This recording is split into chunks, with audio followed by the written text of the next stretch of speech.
Numbers 20, 2 and 3.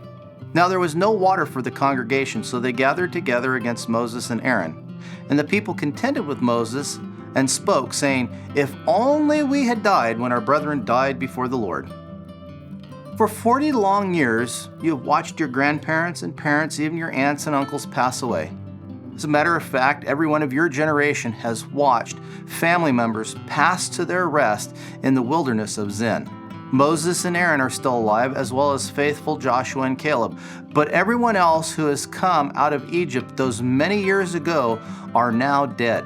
While these are somber thoughts, at the same time there should be an expectancy of hope among you and your people. The long 40 years is now drawing to a close, which means soon everyone will be packing up and heading for the promised land, which lies a tantalizingly close distance to the west. Then, one day, tragedy strikes. The water which has flowed so freely and been a constant source of relief against the desolation which is all around stops. Panic begins to sweep through the camp. What are we to do? Without water, we will die. Soon, a group of leaders is headed for the center of camp to confront Moses and Aaron with their complaints. This story is one we are familiar with, but do we recognize its significance? You see, we too have been living in our own wilderness of Zin. Instead of 40 years, 180 years have passed since the expected entrance into heavenly Canaan.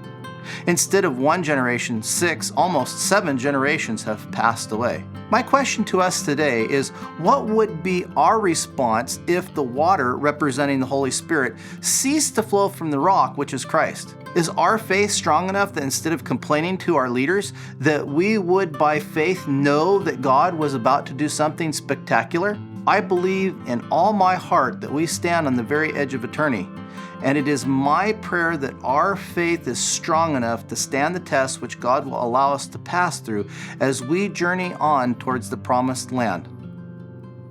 Until next week, Maranatha.